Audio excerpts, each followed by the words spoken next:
So I haven't heard any updates on the Birmingham boys yet. Maybe if I bump into someone, we can see if they've heard anything, whether they're still in the far northwest of these northwestern sections, or they've moved back east or south. It'll be very interesting to find out. I think more than likely they're still gorging themselves on that buffalo they managed to steal, and it'll be probably a day or so before they decide to start getting too mobile. Apart from the obvious, when you can't see the back end of a warthog, how do you tell the difference between a male and female warthog? You can send your answers to questions@WildEarthTV, or use the hashtag SafariLive on Twitter. So I'm quite sure the warthogs probably just got moving. They normally like to get out of their burrows a little bit later in the day.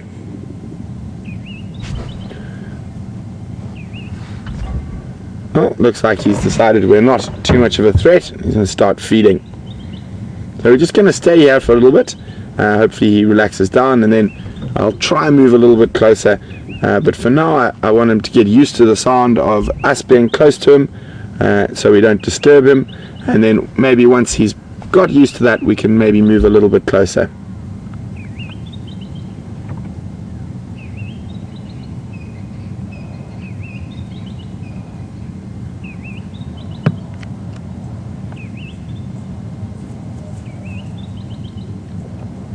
He's still a little bit alert, lifting his head. He is listening to us. Not 100% relaxed.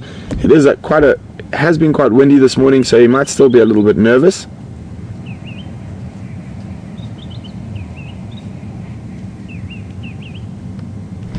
I'll try creep a little bit closer.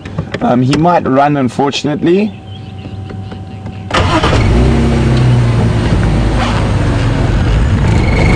Move very slowly, and hopefully he doesn't run away.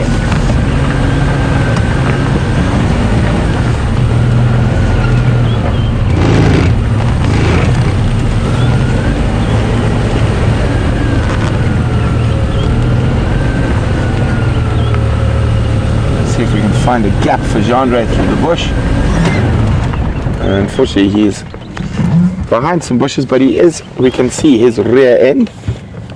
He's walking away slowly through the bush.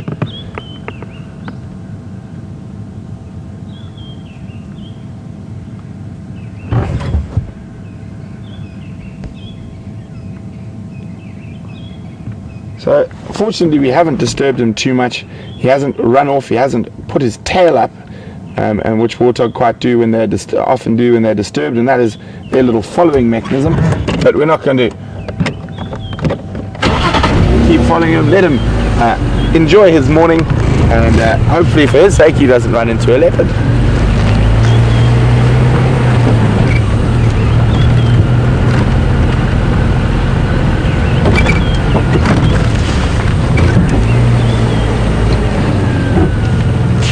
Well done, Georgian and Rosie B. You guys are sharp this morning. It is 4 warts on the male, those big protrusions out the side of his face, and 2 on the female. Now we have something quite interesting here.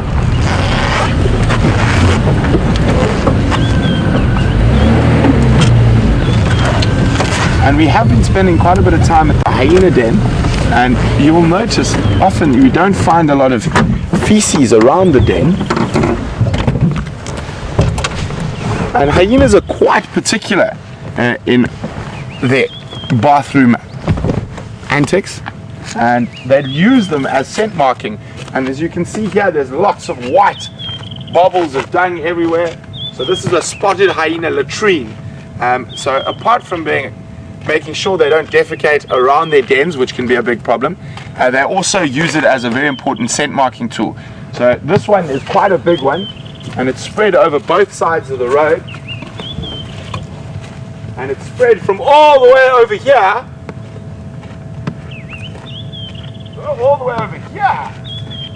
on both sides of the road, all the way to where the vehicle is. So quite a regularly used latrine site. There's lots of different aged dung here.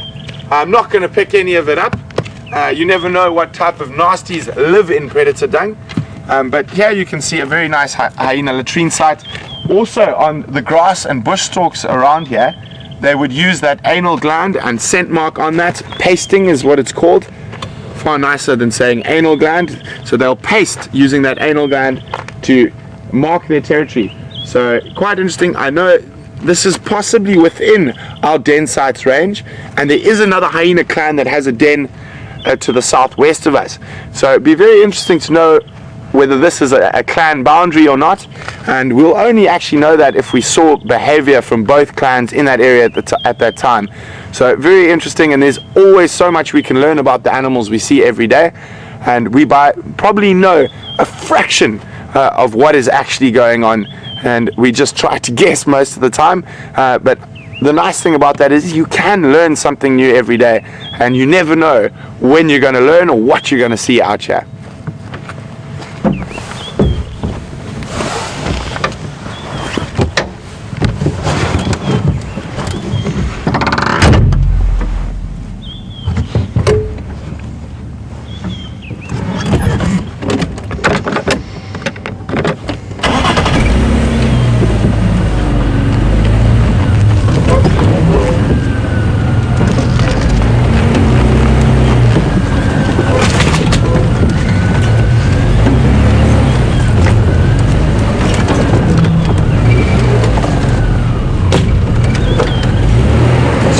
With a lot of animals that live in permanent dens for different periods of the year, so the two main ones we could use from a carnivore point of view is wild dogs and hyena.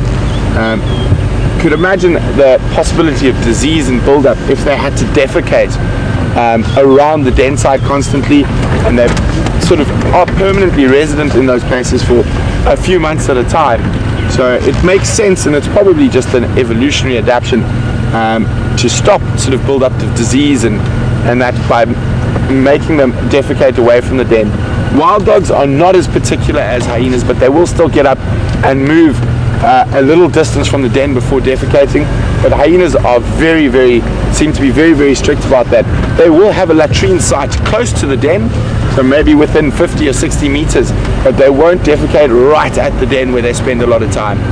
So quite an interesting thing to try help with that sort of disease build-up and stuff. And obviously in the hyena den, in hyena feces, there's quite a lot of nasties, especially the amount of carrion they eat. So there's possibility of lots of different types of intestinal worms and flukes, liver flukes and things like that. So very interesting that they will choose to generally defecate and urinate a little distance from the den rather than where they spend a lot of their time.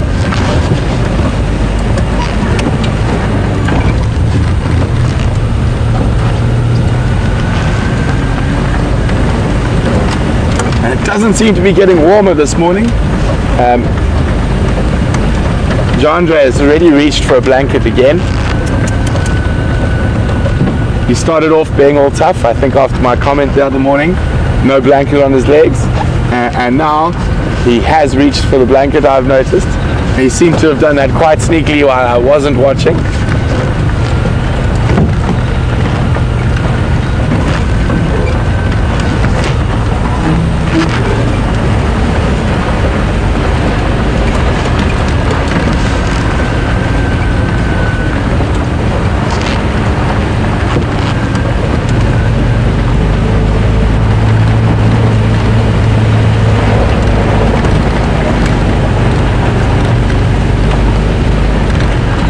So I'm keeping an eye out for that nearly impossible tree quiz.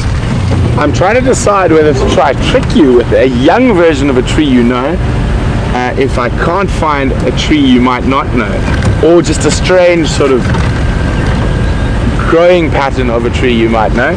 But don't worry, I haven't forgotten, and I'm keeping my eyes peeled around to see what tree we can find.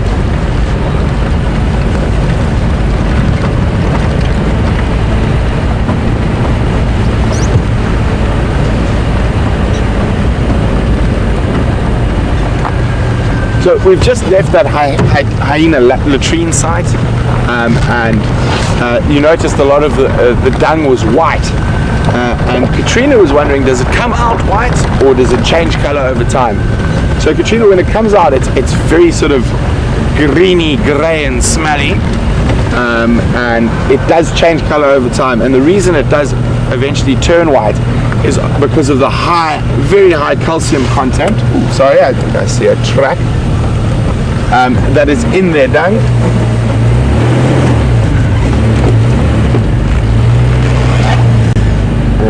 It is a hyena tracked in soft sand, so it looked a little bit bigger, which made me think it might possibly be a lion, but not a very distinct track. But I have got a little track to show you, and I'm going to show you this track quickly.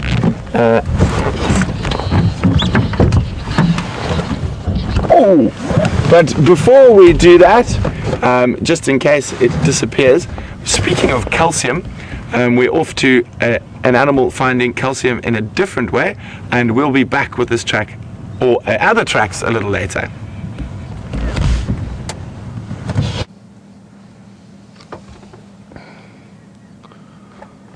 Well, we haven't been able to find any carnivores, but what we have found is an Inyala chewing on a bone. A lot of you may be quite surprised to see this, and it is quite interesting that a lot of the herbivores will actively seek out bones to chew on in order to supplement their diet with calcium.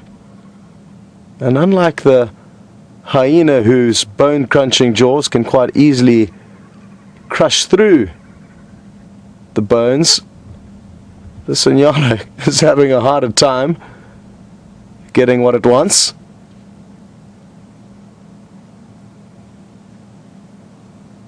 And the official term for this is osteophagia, so the feeding on bones. And we have shared a few different sightings of giraffe chewing on bones. I can't think of any other animals that I've actually been able to share with you, and this is quite unique to see the Inyala doing it.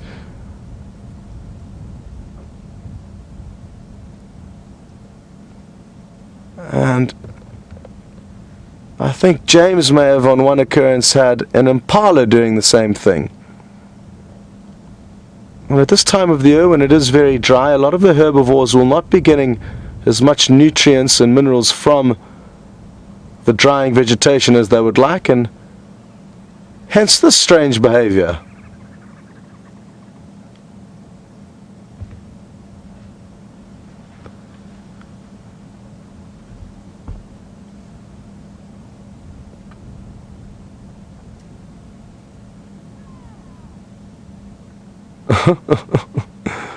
You can see certainly not quite comfortable with this, but she certainly is doing her best to try and crunch off little bits of that dried up calcium. It would be interesting to know what animal it is that bone came from. Who knows, possibly another Inyala. So even though these animals may be killed by predators, or their family or other herbivores will be killed, they too will still benefit from the remains of the carcasses. And it's just wonderful to see how Mother Nature ensures that nothing does go to waste. And even though this bone could have been lying here in the bush for quite some time now, this Inyala is doing its bit for the nutrient cycle, ensuring that nothing goes to waste and everything will eventually be broken down and recycled back into the ecosystem. It also goes to show how important hyena are in the ecosystem, and you've been looking at some of their latrines with the very white dung, and they are one of the only animals who can successfully and effectively break down bone, initially by crunching through it with their incredibly powerful jaws, but on top of that their digestive system can also further break down these shards of bone, whereas lion and leopard, who can certainly crunch through some bone, won't be able to digest it, and you will see fragments of bone in their droppings.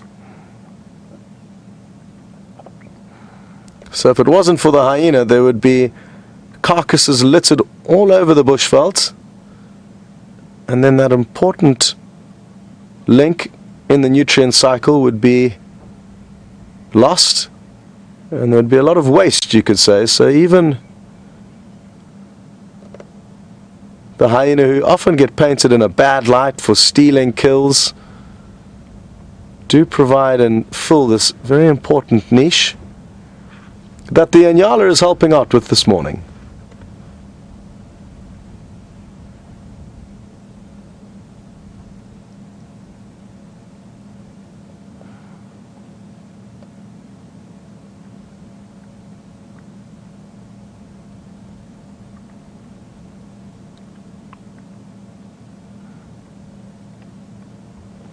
Good, well, it's interesting, we can't see any other members of this individual's herd. I'm sure they're not too far away, and they do usually stay in small herds, anywhere from 4 to 6 or 7 animals in general in this area. In other parts of Africa, though, it's important to realize that dynamics can be very different, and in Zululand, which is close to my hometown, you get massive herds of Inyala and large congregations of them, and that's vegetation's more suited to them. But I'm sure there are a few Inyala still in this area, not too far from this individual, because it's uncommon to see them alone.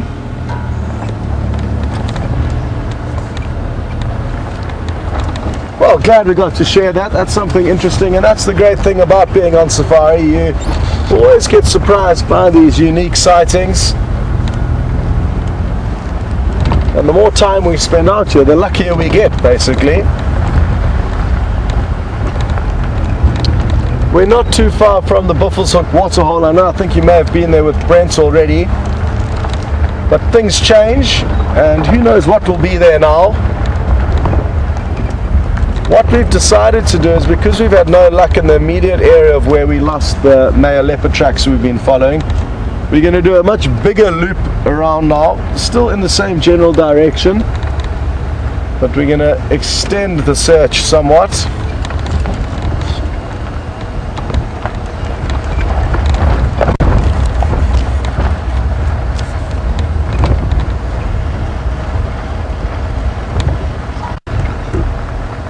Okay, there's a little hornbill. Please don't fly away. Okay, perfect. Now what it's done is, and Brian's going to take you nice and close there, is it's flipped over a piece of buffalo dung. And what's underneath that buffalo dung are termites that have already started to break it down. So again, the nutrient cycle is so effective out here. Sadly, the termites are being prevented from doing their job. But I guess in turn this little hornbill will be depositing the termites that it feeds all over the bush, so completing the nutrient cycle. And it may not finish all of the termites that were busy breaking down that buffalo dung.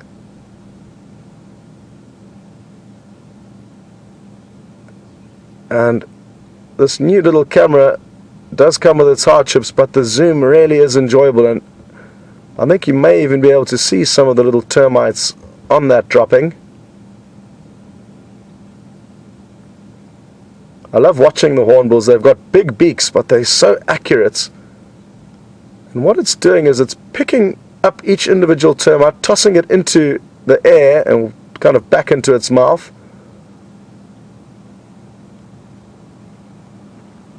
Oh.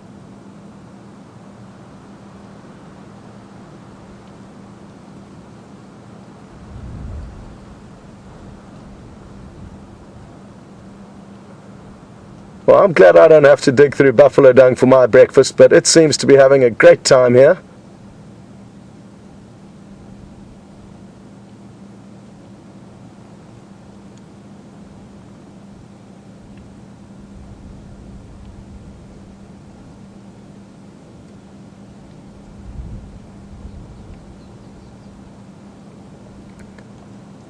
Well, I'm glad to know the animals in this area of the reserve are all having a good breakfast. The Inyala chewing on some bone, this little red-billed hornbill having a protein-rich termite breakfast. And it appears like it's had enough of those for now and may go and seek out another buffalo dung to flip over. Oh, what's its next plan?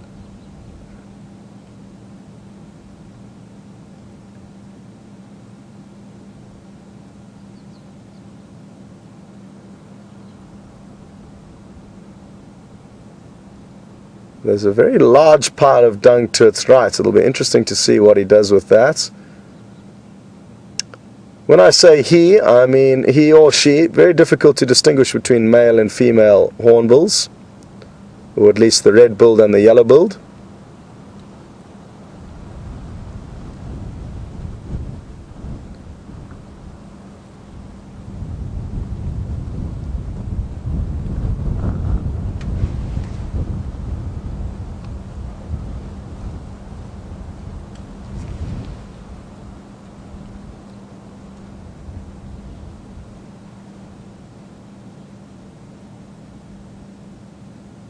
Well, I'm happy that a lot of you guys are enjoying the new extended zoom on these cameras, but I must tell you that the cameramen are having a hard time with them. So other than the zoom, the cameramen aren't too happy with what's going on, because it's quite difficult for them to get their fingers onto all the different buttons that they need to. So they are battling, but appreciate all of your kind words and are happy to hear that you are enjoying the benefits of this camera.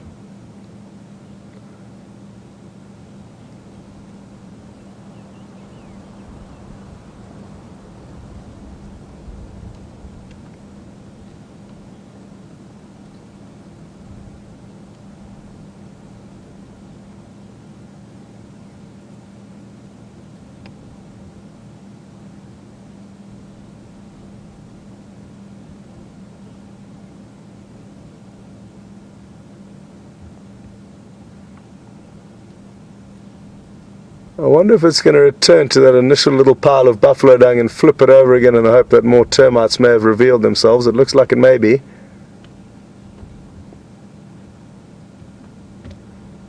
No.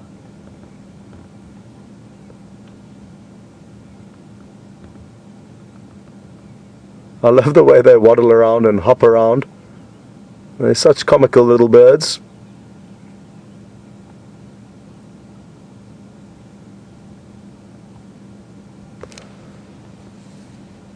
Very good. Well, the waterhole is just around the corner, so we're going to leave the hornbill to carry on foraging for snacks and see what's happening at the water's edge.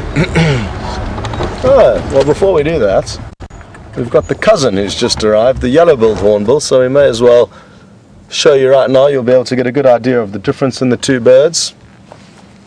The yellow-billed is slightly bigger and quite clearly has a bright yellow beak. This one's carrying along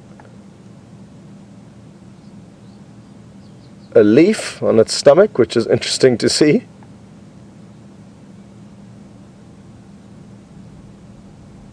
Very fancy decorations.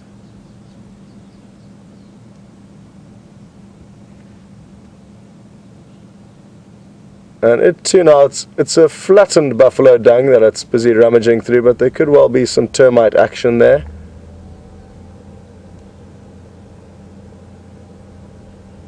I guess the hornbills know that they shouldn't attempt to flick over a buffalo dung unless it's hardened and been there some time, otherwise they could just end up with a smelly and wet beak filled of buffalo dung that has not yet been able to be processed by the termites. So that's why we don't see them flipping over every single buffalo pat that we go past.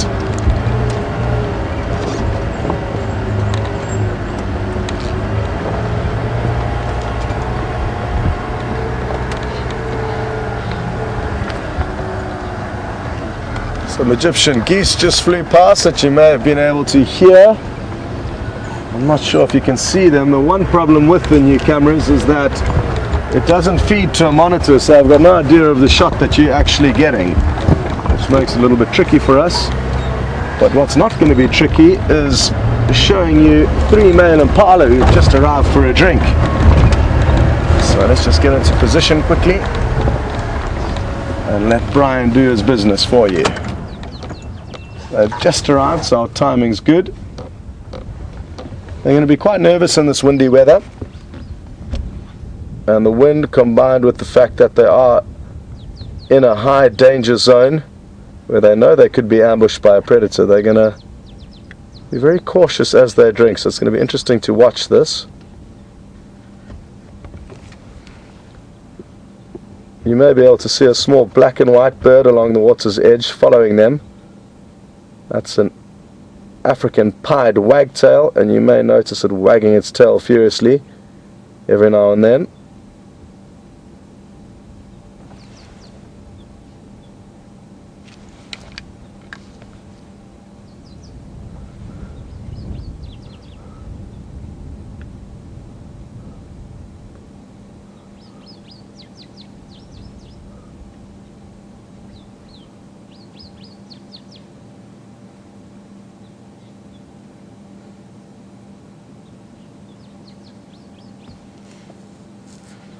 Who's going to be the bravest of the three? They're all kind of waiting, wondering, you go first. No, you go first. It would be wonderful to know exactly what they are thinking between one another. But what you can see is that they are just taking their time to make sure that there are no threats here.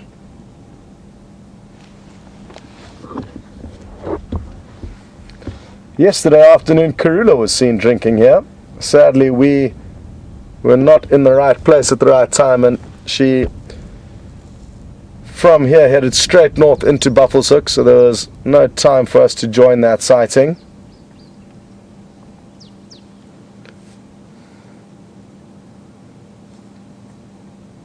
Surely not, guys. Surely you're not leaving without having a drink.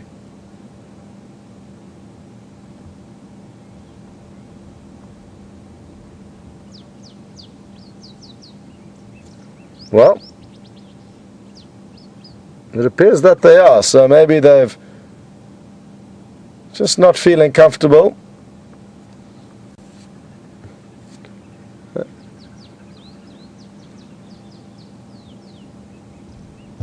The Egyptian goose that flew past earlier have disappeared. I think they were on their way to another waterhole as we arrived. So there's not too much else happening here for the time being. And isn't it interesting how these impala have come all the way up to the water's edge, but just not felt comfortable about it.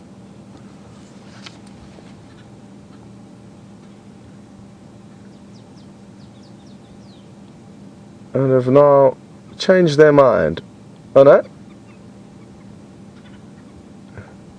There could be a little bit of backwards and forwards here. So what we may do is wait here and see if they don't change their mind. And in the meantime, we can send you across to Brent, who is ready to test your skills. So he's got a little quiz prepared, and we're going to keep an eye on these impala. If anything changes here, we'll rush you back. Enjoy.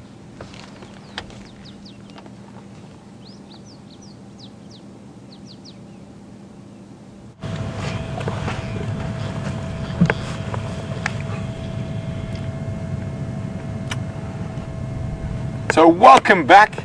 We haven't quite found the nearly impossible tree yet, so I decided I'd soften you guys into it slowly. I'm quite sure a lot of you might know what this track is that's in front of me already, but we're going to throw it out there anyway, see who can figure it out.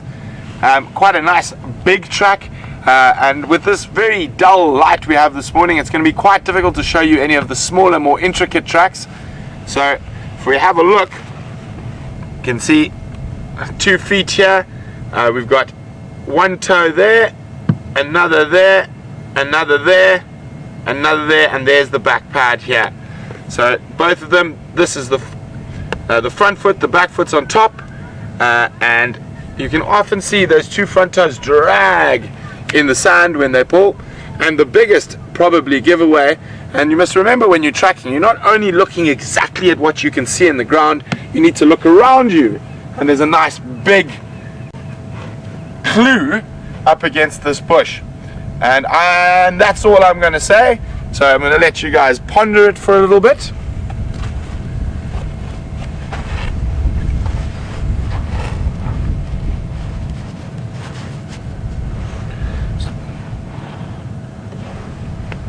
So we're going to move along, see if we can find anything else, and let you guys ponder. I'm quite sure a few of you there are going to be really quick on that, but I do have a plan. I think I finally remembered where a nearly impossible tree is, so we're going to head to that direction and see if anyone can figure out what this is behind me, and then try to figure out what's the nearly impossible tree.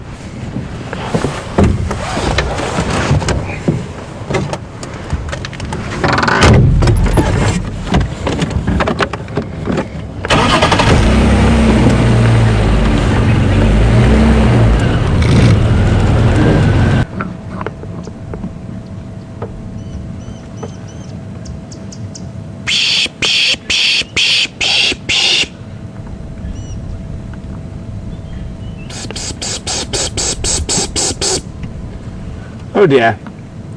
Well, not being very helpful to us, and they've flown off from the termite mound to the next set of bushes and are a bit far away now, but I will keep a lookout for it. It was a little tawny flanked prunier, so we'll try to find another one of those.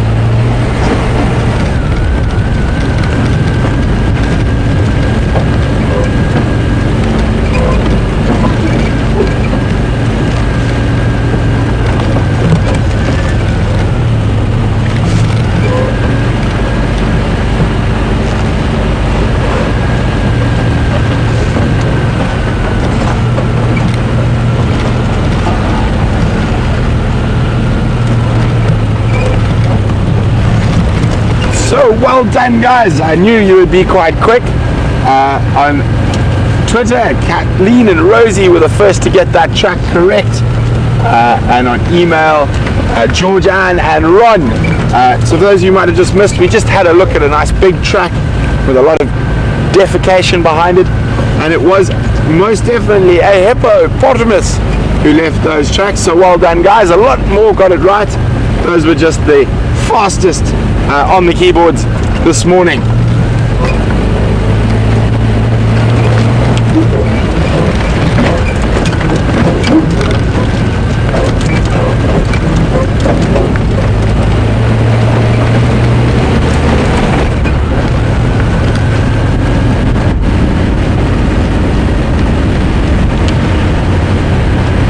So there's that nearly impossible tree is around here somewhere.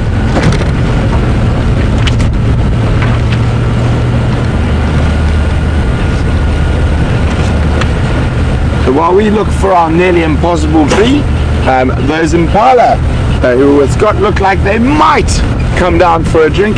They're still a little bit jumpy, but hopefully they do, and we'll be back with you once we find the nearly impossible tree.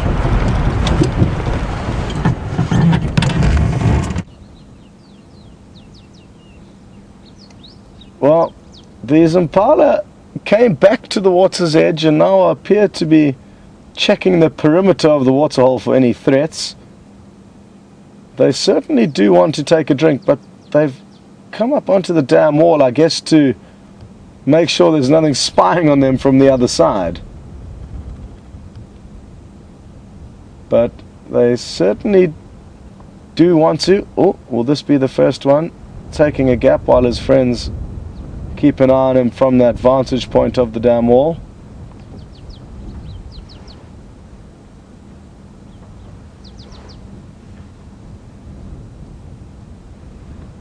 Imagine fearing for your life just to have a drink of water.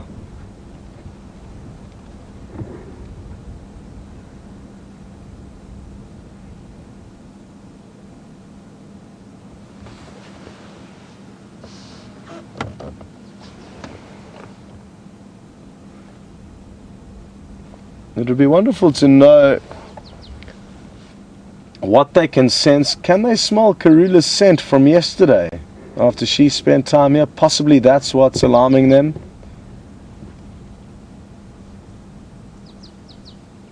And maybe that's why they are just making extra sure that there's nothing here. Just going to move the vehicle forward ever so slightly.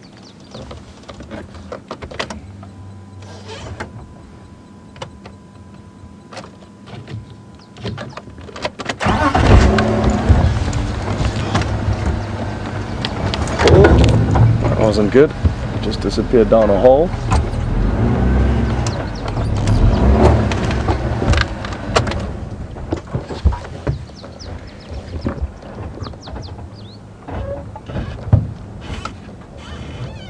Sorry, Brian, are you okay with that? Yeah, level again.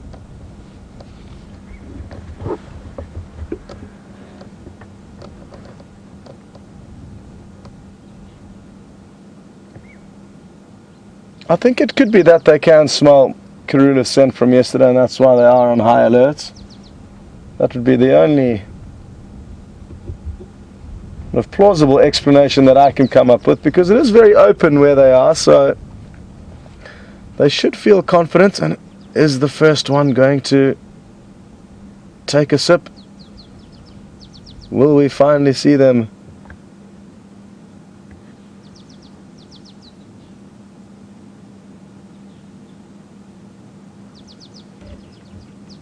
No, not quite ready yet.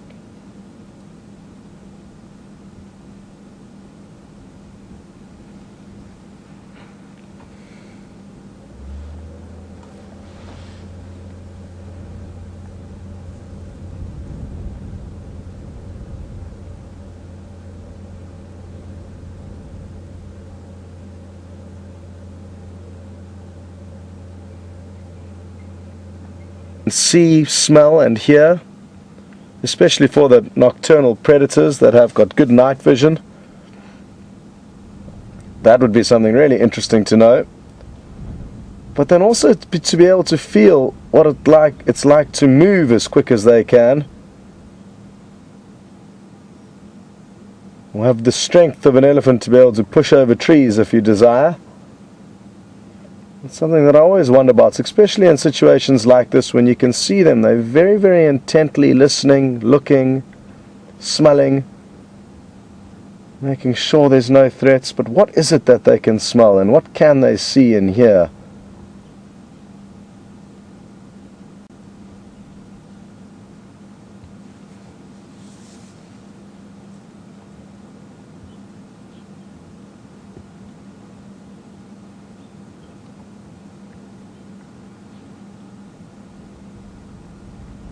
Well, it looks like we could get lucky. They may come and drink right below us here.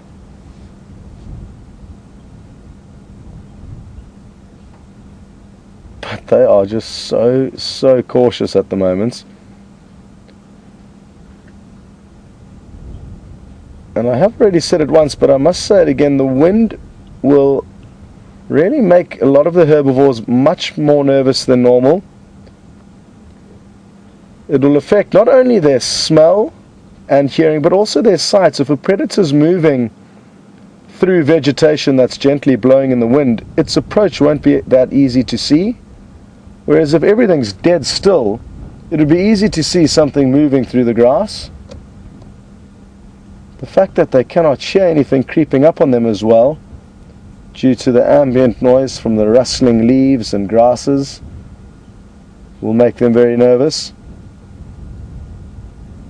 And I guess if they're walking into the wind, they'll be confident that they can't smell any threats, but they can't permanently walk into the wind, otherwise they may not be able to get to where they want to go.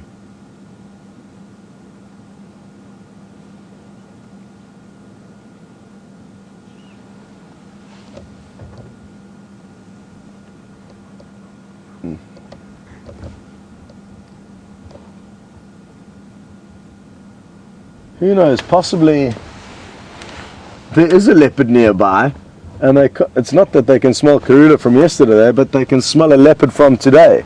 That would be a pleasant surprise if we just took a closer look and there was a leopard lying under a bush. It won't be the first time that that's happened to me.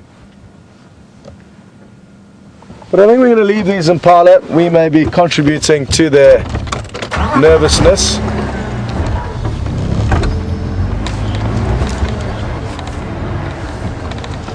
And see what else is going on in this area.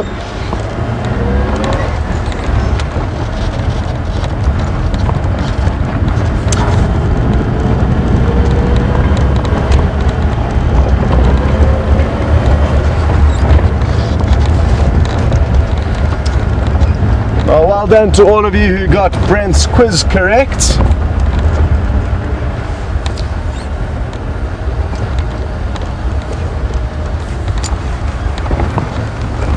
It's really important to be able to read into the signs of all the different animals and be able to understand what exactly is going on out here, even if it is the strange defecation habits of the hippopotamus. It's one of my favorite things to watch out here, actually. Sadly, we don't get to see it very often. It also makes a pleasantly nice noise. You probably didn't hear any of that. That wasn't a very good impersonation of the noise that it makes as they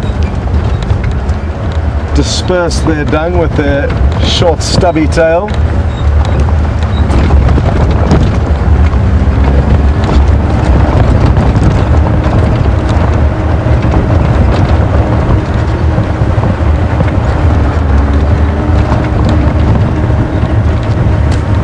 So the plan for the next part of the drive is to check the northern boundary, which has already been checked a few times by various vehicles today. But I'm hoping that Karula, the female leopard that was seen at this very same waterhole yesterday evening, may have come back into more familiar turf of hers, and that's here on Djuma. And it may have just been a brief visit into Buffelshoek, I'm hoping.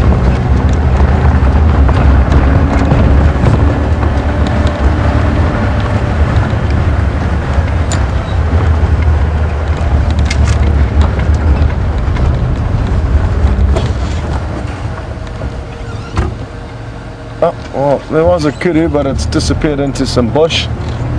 So we're going to send you across to Brent, and we will keep you updated on our movements as we go along.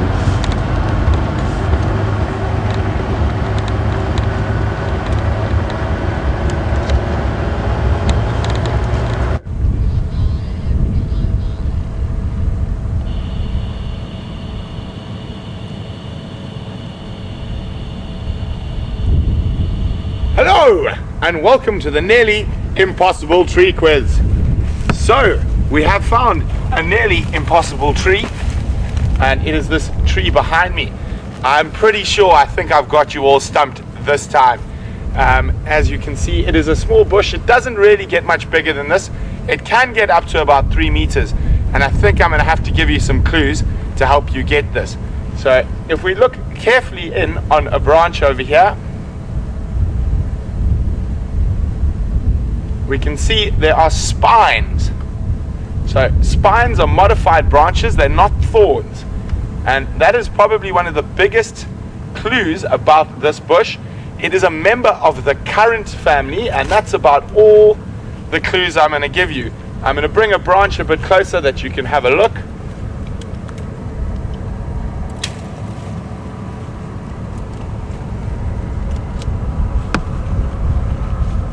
And another very important clue is where I'm sitting. In this area, this tree generally only grows on top of termite mounds.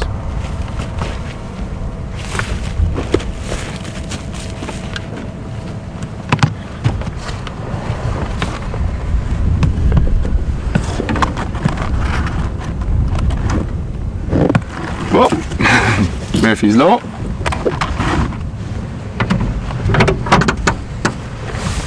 So there we go. That is a little branch. So the spines on this are quite a dead giveaway. So not many other species in this family have these modified branches that are sharpened like thorns as a protection against animals, and very, very uncommon in this family. As I said, it's part of the currant family, but the spines or the modified branches are the clue. I mean, I really think I've got you guys this time. It is a very difficult tree, so hopefully there are some smarty pants out there who are going to be able to figure it out, but I think this one's going to take a little bit longer than normal, so I'm going to keep the branch with me while we continue on and see what we can find. But Here we go, the nearly impossible tree quiz.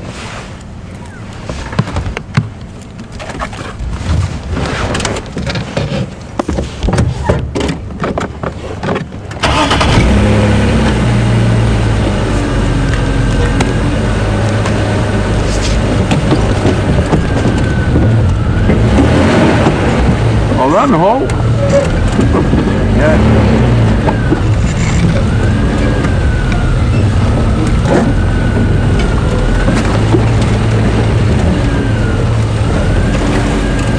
Oh, sorry, he's on there. Didn't see that bush.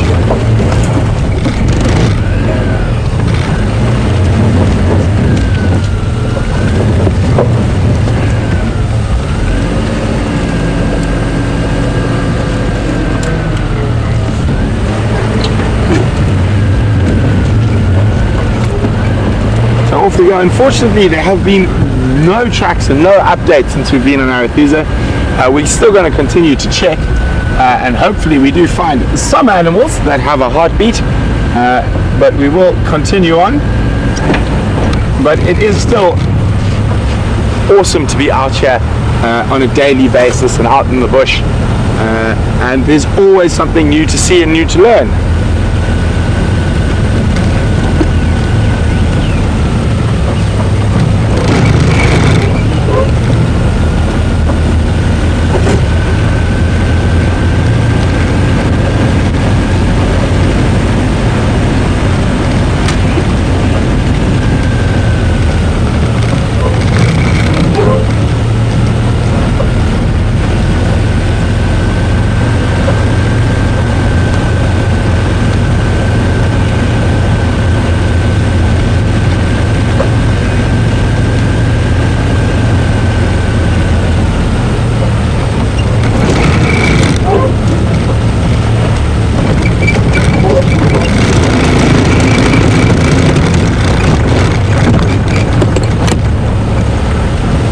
So we have had that question about the hippo dung and hippo tracks a little earlier, and Sherry's asking, are hippos the only animals to fling their dung? Out of the large mammals and the mammals we see regularly here, they are, and it is a territorial thing. They use their tail like a little windscreen wiper. Instead of cleaning, it spreads the dung, and that is to spread the dung, and that also helps so probably with the smell to stay longer. It opens up those dung boluses and spreads the smell further.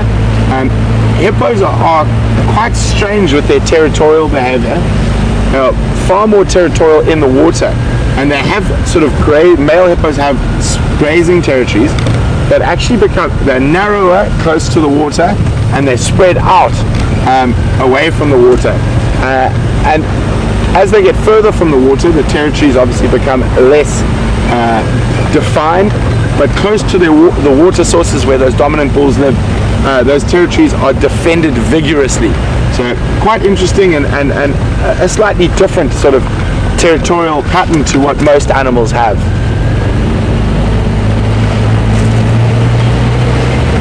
But animals with dung, so hippo is the only one who utilizes the tail that I know about to fling it, but a lot of animals will spread their dung by using their feet. And I'm going to take advantage of some buffalo dung that's here to show you what they do. So quite often they will defecate, and then to break up the dung and to spread the smell, they also often urinate on it. And also if they turn over the soil, and we watch lions do it quite often, but with urine, not with dung, and they'll do this, and it turns up the soil, and that fresh soil coming up from below the ground is said to be able to hold that smell for a bit longer. So we see quite often lion and leopard, when they're marking territory, they'll do this. Certain other species do it as well by kicking their dung around. So very interesting how different animals use different methods to ensure that their scent of their territorial markings will stay longer. Hyenas paste on grass and on bushes, hippos spread, lion and leopard mark on the sand. So very, very interesting how that can differ between the different species, and at the end it's with all the same goal, to try and make sure that their territorial scent marks stay for as long as possible.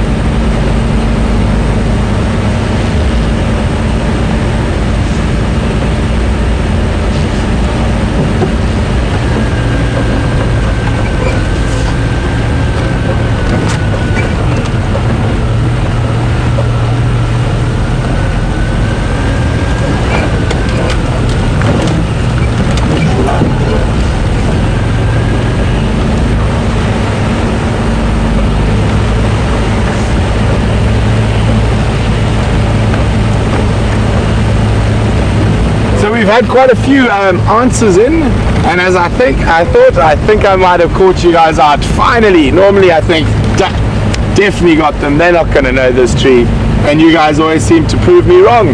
But so far we've had quite a few answers in, none of them correct yet. We've had woolly caper bush, we've had common spike thorn, jackalberry, sour plum, and so far no one has even got the family member. As I said, I think this is a tree. I'm not sure whether we've actually ever showed you any member of the family, so it could be a little bit unfair, but I'm going to give you guys a little bit longer to try and figure it out.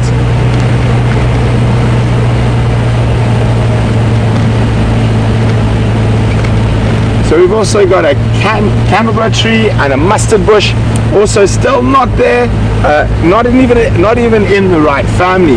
Just remember the hint I gave you, it was a member of the current family.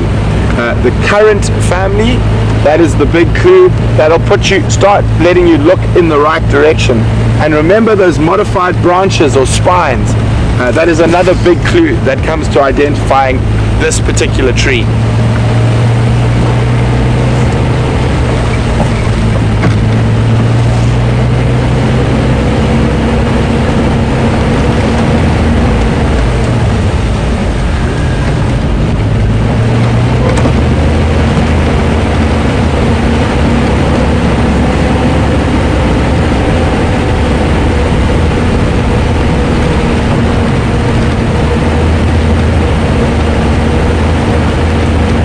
Very chilly. I just took my gloves off and I don't think that was a good idea. I'll pop them back on.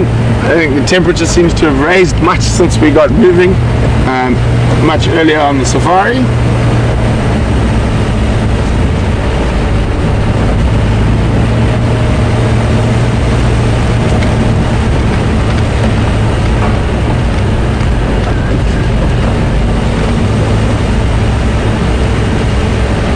So we've got another answer, a Ziziphus abyssinica. Unfortunately not. As far as I know, we do not get any Ziziphus abyssinica in South Africa, maybe possibly in central Mozambique or northern Zimbabwe. I know they do come into Zambia. The only Ziziphus we get here is the buffalo thorn.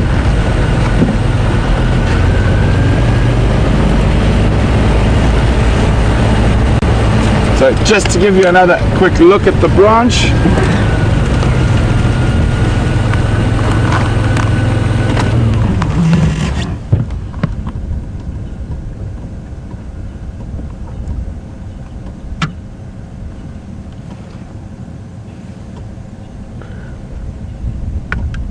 And again, the important parts at the end here, the spines. Oops, let me move my fat gloves out the way. There we go. The modified branchlets.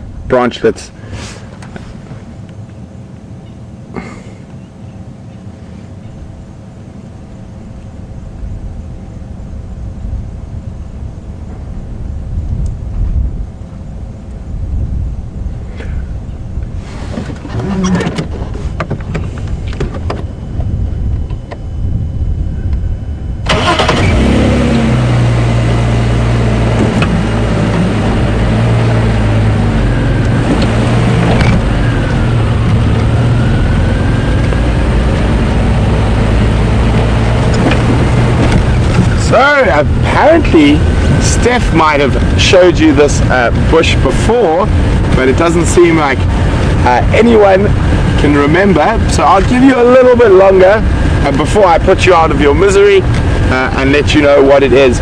I'm not sure whether Steph has, but I could be completely wrong. But we will definitely put you out of your misery sooner rather than later.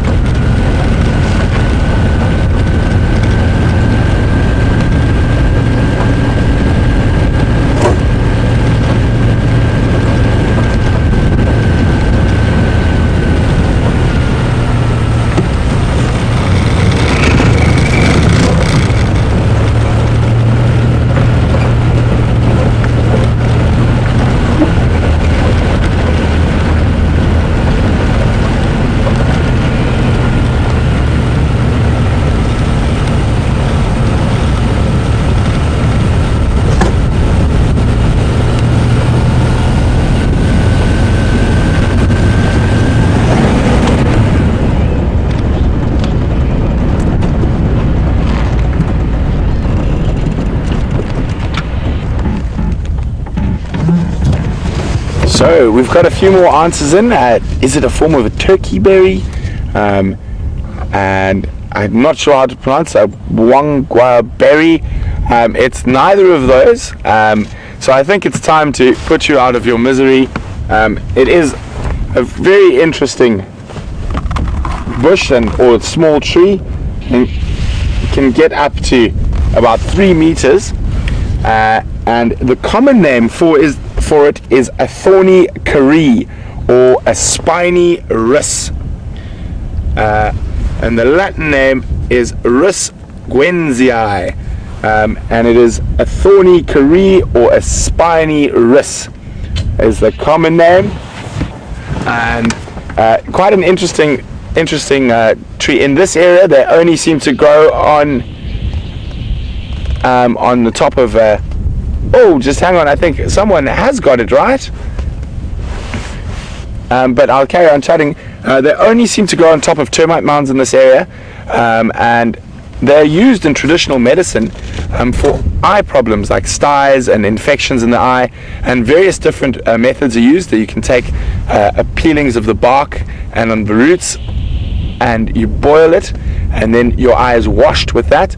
And even in circumstances to light a dry branch and burn it and let the smoke drift into the eye is another traditional method that's used for eye infections and clearing. And it looks like Simone got it right, and she had a spiny karee, so I'm sorry, a spiny rhus, so very well done to Simone.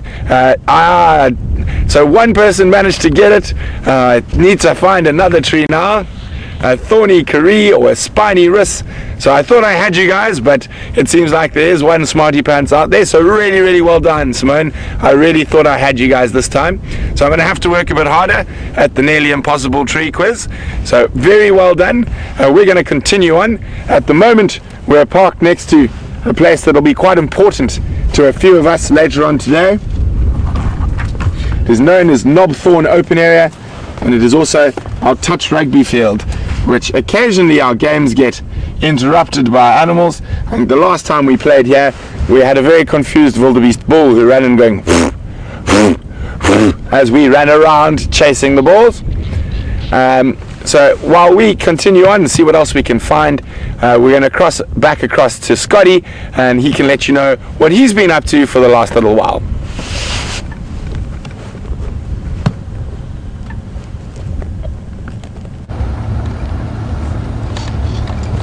Welcome back, everyone. And I hear Brent's getting quite tricky with the quizzes he's presenting to you guys. And well done to him for stumping you, I guess. It's not often that the quizzes will stump our seasoned safari goers. Now, there's a interesting bird that's busy feeding at the Djuma waterhole. I've just caught a glimpse of it, and I'm just gonna now get us into position to watch it doing its business. Haven't had any sign of Karula coming back into Djuma. That's not to say she hasn't. We just simply haven't seen any clear evidence of that happening. And that was the initial plan before we sent you across for that quiz.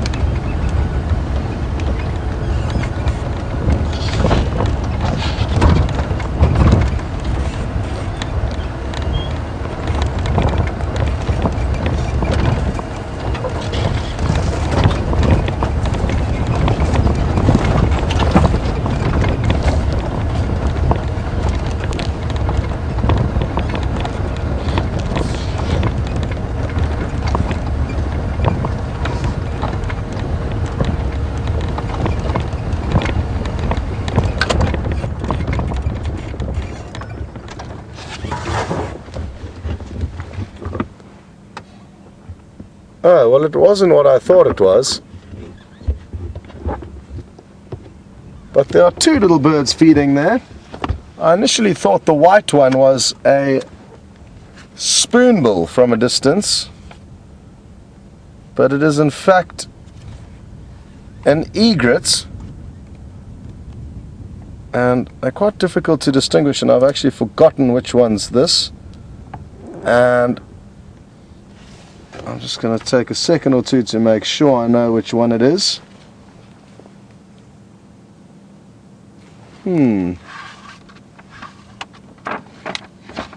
Now, it's not easy to see because of the muddy vegetation it's walking through, but it's actually got yellow feet. And that's what threw me off a little bit. The little egret is in fact what we're looking at, which does have yellow feet, but they are disguised now from the mud that it's walking through. Earlier on though, we could see that it was a more yellowish tinge, and also that combined with its size points out to us that it's not in fact the yellow-billed egret, as well as its beak color, as well as the great egret. So this, I'm sure, may be a new bird to add to your lists. The little egret.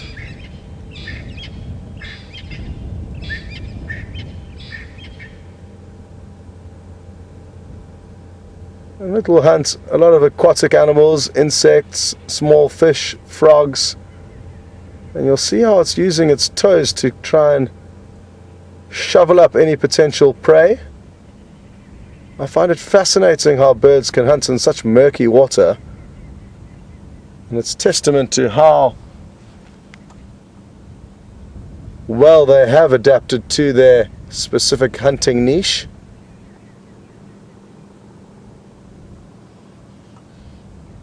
Come on, make a big kill for us. It can always be a funny sight to watch a lot. Oh! That looked impressive. It looked like it could have been going for something slightly larger there. As I was saying though, it can be quite funny to watch herons and kingfishers who catch prey that's actually too big for them to swallow. And that could happen here. The drying waterhole is going to make for easier and easier hunting as the months proceed.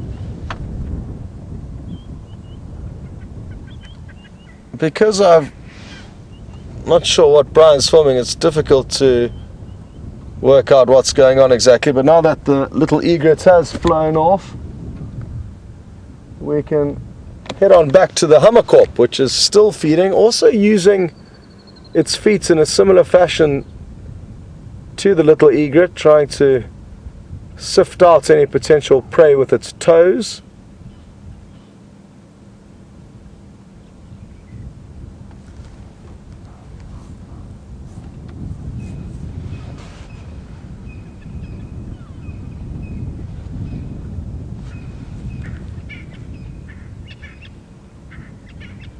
There it goes.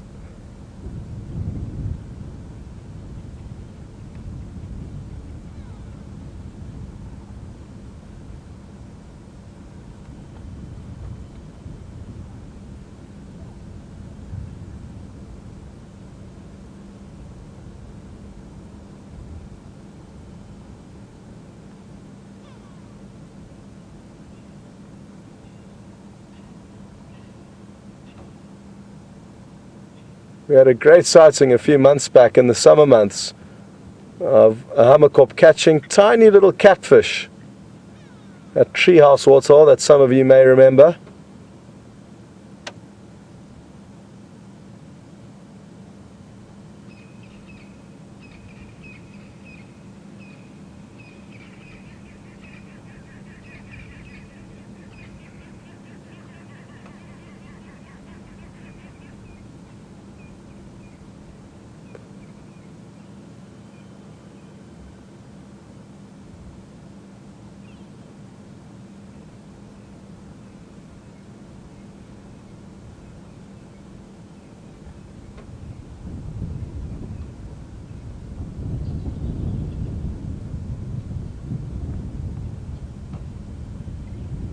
Trying to work out what exactly it is feeding on. It could be little aquatic insects.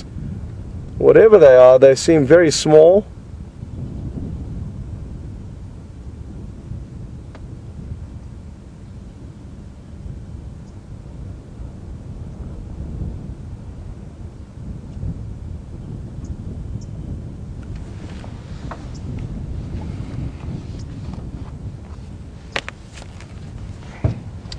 Good. Well, I want to continue. I was going to go and check some trees where in the past we have seen Verreaux's eagle owls, and because we were fortunate enough to have a Verreaux's eagle owl kill a guinea fowl in the tree above our campfire last night, I'm inclined to go and have a look in the same tree where we found them with the guinea fowl kill before, as there is a chance that it may have headed back into that same tree to feed. It's a very slight chance, but certainly worth a little investigation.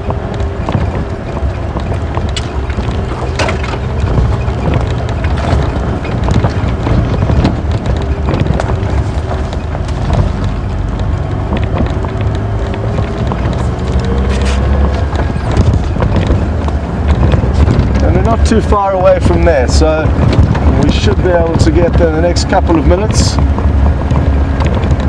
and see what's going on in a beautiful big jackalberry tree or ebony tree. The last time we found the Verreaux's eagle owl there with the guinea fowl kill, I was actually investigating the tree for any sign of leopard inside it, and the owl flew out with this kill, so that was a pleasant surprise. Okay, please don't go anywhere, little bird. Oh, no, we're in luck. It's just up ahead of us on the left of the road, and with this new little camera that's got great zoom, I really would like you to take a closer look at this bird. They are really pretty. Quite bizarre colorings. Oh, and you may have got a brief glimpse of it. Yeah, and that was a white-crested helmet shrike. Oh, and there was another bird that I want to show you that's also just taken off. It might still be just up ahead. I tried to show it to you the other day, but it did the same thing then. Right, in that little gap at 10 o'clock there's a black bird floating about. Have you got it? No. In the brown, you should get it now. I did.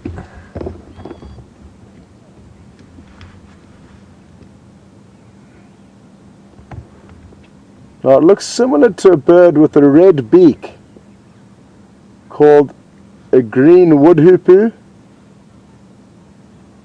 but it's not the green woodhoopoo.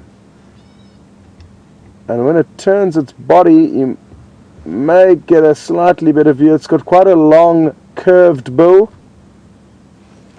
I think it may have popped out. Popped on it. It's still on it, good.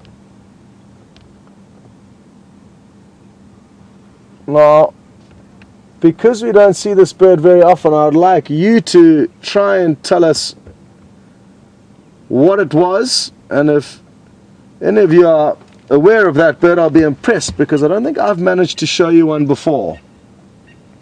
So we may have a few more birds for the bird list. The only clue I'll give you is it's often on the same page as the green wood hoopoo in the bird book, but it is not a wood hoopoo. So send your answers through very quickly, and in the next minute or two I will reveal who got it right, if anyone.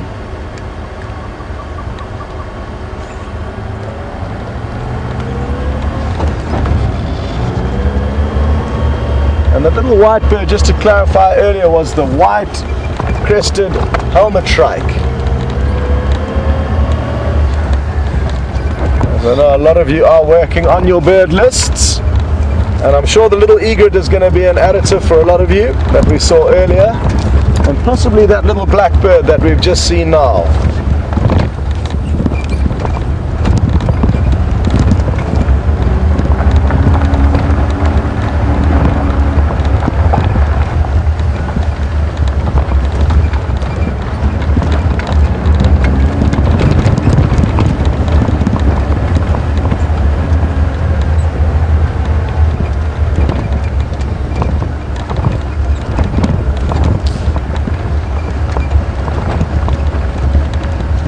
Now we are approaching the tree where there is a very slight chance we may find the owls, but I'll be hugely surprised if they are there. It's more of a bit of a research gamble that I'm undertaking here to see if they do like to feed in specific trees once they have made a kill. What makes me think that it's not likely is that it's quite a heavy prey to transport around, and they'll try and find somewhere as close to where they killed it as possible. Just like to investigate this further by actually making sure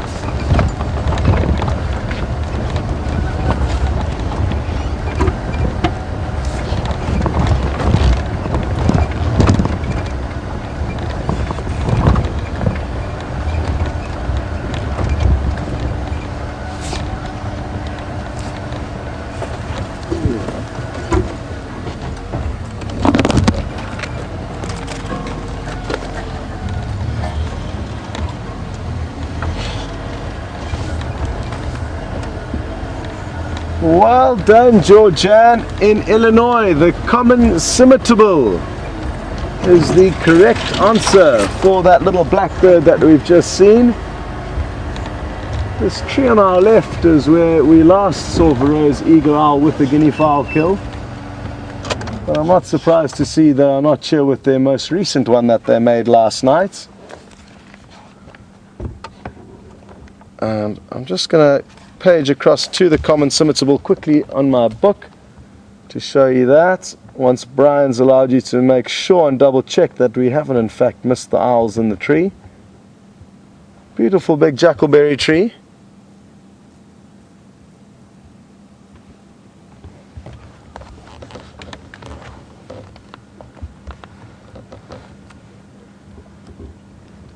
Okay, so here we go. You can see the red-billed wood hoopoo, or green wood hoopoo as it is now known, that we do see from time to time, and then the common scimitable, which is what we've just seen here. So very well done, Georgian, and it's a new one to add to the list, I'm sure, for a lot of you. And lots of others, I'm told, also got it right. It's just that Georgian was quickest to pull the trigger, and you don't have long out here. You've got to be snappy if you want to get your name called out for the correct answers on the quiz, so you've got to sharpen your tools. Anyway, thanks very much for joining us on this safari. It's been cold and windy, and hopefully this afternoon will be a little bit different to that, but it's always fun being out here with you. And thanks to Brian on camera, as well as Nikki, who directed the show, and Tara, who was lending her hand, and we will see you all on the Sunset Safari.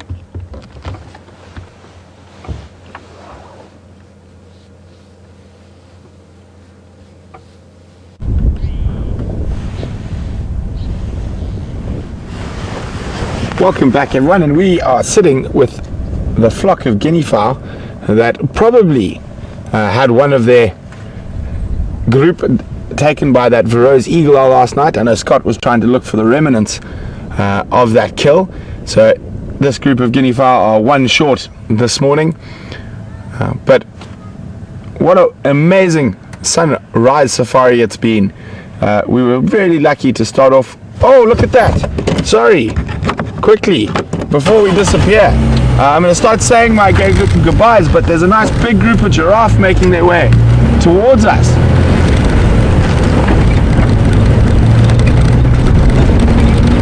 So I'm going to say a quick goodbye and leave you with the long-legged giraffe as they move across the quarantine clearings. So thanks very much for joining us. We really do appreciate all your questions.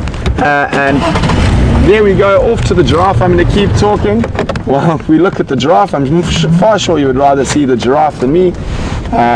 So thanks very much for joining us again. It's been wonderful having you. We had an incredible elephant sighting with Mr. Wrinkly Bottom and the rest of that wonderful big breeding herd as they went down to drink. Thanks again for all the questions. If there are any new viewers, please keep sending questions. We really appreciate them. And there's no such thing as a dumb or silly question, only dumb and silly answers. So I'm going to keep quiet and let you enjoy the majestic movement of the giraffe. There are 5 or 6 giraffe that I can see. So enjoy the giraffe, and we'll see you for the sunset safari.